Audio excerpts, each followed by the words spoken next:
So we say in the United States, life, liberty, and the pursuit of happiness. I disagree. I disagree with the pursuit of happiness.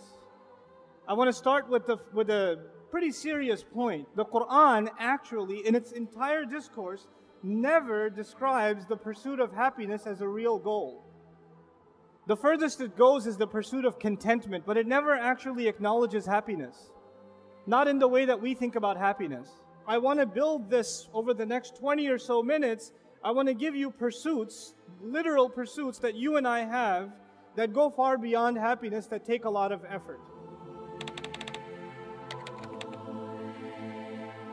And let's, by the way, start at point zero. The lowest pursuit that I'm sharing with you today is actually the pursuit of happiness. It doesn't take much to be happy. Some of you have class at 9 a.m. and you stay home sleeping and it makes you happy. It didn't take much to get happy. Some of you are sitting there, instead of going to get up and do something, you sit there and eat cheese puffs and it makes you happy. Swiss rolls can make you happy. Doing nothing, for some people, doing nothing just makes them happy. So being happy is not really an accomplishment. Obviously, it's something that goes away very quickly too, but it's not really something that takes too much effort. As a matter of fact, most of the time when people are talking about being happy and why they're not happy, they usually blame it on other people. It's because of you, I'm not happy. It's because of the weather, I'm not happy. It's because of Donald Trump, I'm not happy, etc., etc. But then there's a pursuit higher than that, and I'm going to build a number of pursuits, and the lowest of them in today's conversation is the pursuit of happiness. Here's the next pursuit. It's the pursuit of cool. It's the pursuit of social acceptability. I'm calling it cool. And what that means is that I want to be like everyone else. I don't want to be the weird one. There are young people that go to high school and they look different from everyone else. And it makes them feel awkward. So they make sure the next time they can go shopping for clothes, they're going to think about what can I wear, that when I wear it and walk down the hallway in school, people aren't going to look at me funny or make a comment. I need to be able to dress in a way, look a way, and talk in a way that does not make me stick out like a sore thumb. I don't want to be the black sheep. I don't want to be the odd one out. I want to be able to fit in and be cool like everybody else. And this, for a lot of people, for a lot of Muslims, they have that struggle. It's a very real struggle, especially for a lot of Muslim youth. Because the kinds of pressures they have are enormous. It's very hard to fit in. There are comments they hear all the time. Our girls go through this struggle every day, especially the ones that wear a hijab. It's not easy. They stick out and people make mean comments to them. The school environment can be a very brutal environment. But regardless, for some people, this becomes a pursuit. As a matter of fact, everything they do. I've even met young people, they don't even like listening to certain kinds of music, but they only do so because all the other friends do it, and they'd feel weird if they didn't do it. They dress a certain way because if they didn't, their friends would actually make fun of them. This becomes a pursuit for people. And by the way, this is not just something that affects young people. It affects old people too. It affects our elders too. They want to fit in too. They want to make decisions based on what other people are doing. They want to move into a neighborhood because everybody else moved into that neighborhood. What are people going to say?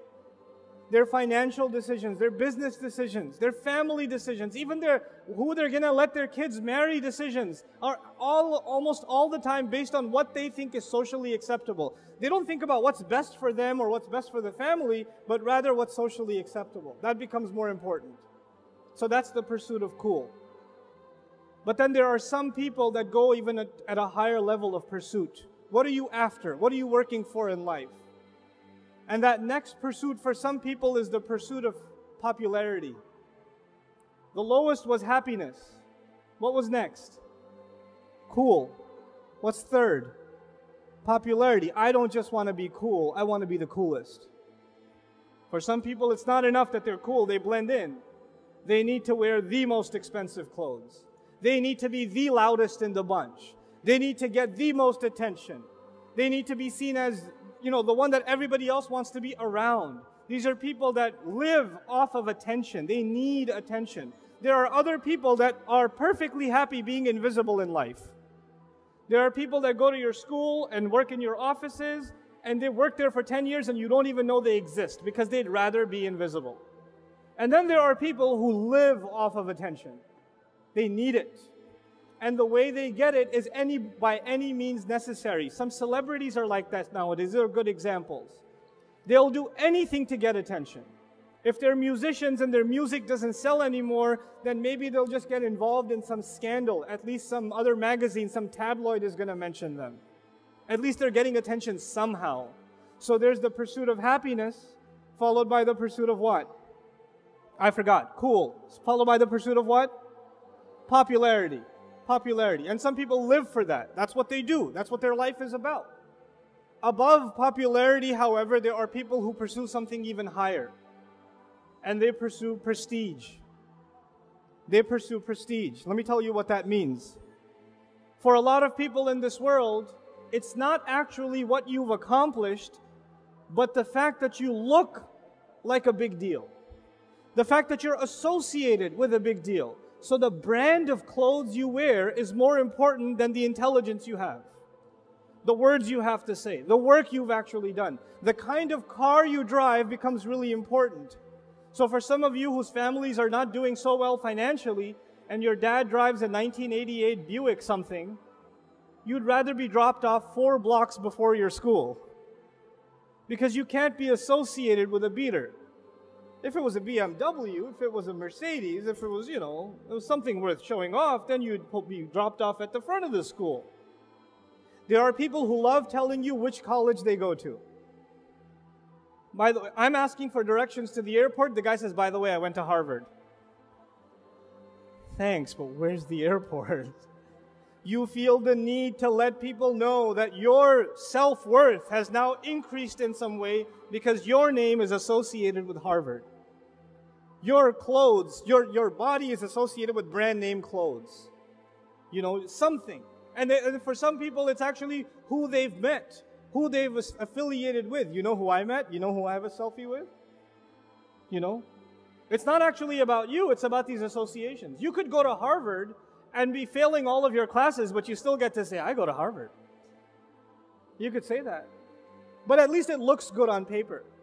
Prestige. And for a lot of people, their entire life is about the image of prestige. That's all it is. That's all they work for. I'm going to start from scratch again. What was the lowest pursuit? Happiness. What was above that? Cool. What was the third? Popularity. And above it is what? Prestige. Some of you, your parents have ingrained in you that you must graduate out of med school because unless you're a doctor, you will have no prestige in society. Nobody will want to marry you. And until you do this, you will have absolutely no prestige. Some of you are working and you rent an apartment and your parents are saying until you buy a house in a mortgage that is far beyond anything you can make economic sense of, until you own a house, you have no prestige. Anybody who has any respect owns a house at least. And out of prestige, people put themselves in social difficulty, psychological difficulty, economic difficulty, spiritual difficulty. Just out of prestige. But then there are people who pursue even higher. We've made a list of quite a few things, but we're going to keep going. There are people whose lives are dedicated beyond prestige to one thing and one thing only. الَّذِي جَمَعَ مَالًا وَعَدَّدَ. Money. They don't care about prestige. They don't care about looking cool. They don't care about being popular. They don't care about happiness. They don't care about anything. All they care about is what? Money. And these people are good at making money. They wear smelly, dirty t-shirts. They look like they're homeless, but they're making 30 grand a day. They know how to make money. And they're driving like the ugliest car. They don't spend it on anything. If you look at them, if you met them, you would not know that they are worth millions of dollars, but they are. Because these people are focused. They know that that happiness or cool or popularity or prestige isn't worth it. The real deal is how you make money. And these people are smart and they work hard. They work hard. These are rigorous people. They know how to get the job done. They know how to make that money. They live a miserable life too, by the way. Because they spend all of that energy, and they have a God-given gift. Maybe they're entrepreneurs or they're really good at their career and they know how to get those promotions. They exhaust every bit of their energy in this direction, and they leave behind a family that's been abandoned. They don't have much in terms of friends. They don't really even take care of their own health. They are miserable in every other aspect of life. The only time you see them come alive is when there's talk about the business, when there's talk about the next investment, when there's talk about moving the career further. That's all they pursue. So that's money. I forgot the list. What was the first one? Happiness. Then cool. Then popularity. Then prestige. And on top of that one, money. And then there are people, and by the way, as I go up, it takes more effort, if you notice. Happiness, eat a banana and be happy. It doesn't take no effort. Being cool requires a little more effort. You want to get popular, you got to do some stuff. You got to make some more effort. You want to get prestige, it's going to cost you. You want to get to make money, you're going to put a lot of work in. You understand? As we go higher up, it takes more and more grit, more and more work, more and more effort on your part. Now the pursuit above that is actually pretty amazing. It's the pursuit of excellence. It's the pursuit of excellence. There are people among the audience here that are wired that way. They don't care about money or anything else I just mentioned. All they care about is being number one. They don't want to just pass the class. They want to be the highest grade. They don't want to graduate. They want to be the valedictorian. They don't want to be the basketball player that made the team. They want to be the MVP. And these people are never satisfied. They're never satisfied. They could get 100 on every exam and they're still like, I need to do more. I'm not doing enough. They could be winning they could be an athlete and they are ahead of their entire team. They've broken every record and they still don't take a rest because they're constantly fighting not against an opponent, but against themselves. They're constantly looking to say to themselves, I haven't done enough. I haven't pushed enough. I haven't gone far enough. And these are some incredible people in the world. These are people, you'll find these people athletes. You'll find them, some of these are entrepreneurs and scientists. Some of these people are researchers. Some of these people are activists, community activists. But they have one thing in common. This grit. They're constantly pushing themselves further. They're not like if they were in a race and they were ahead of everybody else by 100 feet, they wouldn't slow down. They wouldn't say, well, at least I'm winning. No, I've got to beat my own record.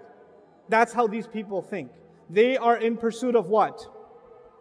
Excellence. And these are very few people in the world. Most of us, when we get to a passing grade, we're like, Most of us, if we're doing okay, if we got a B, you would be happy.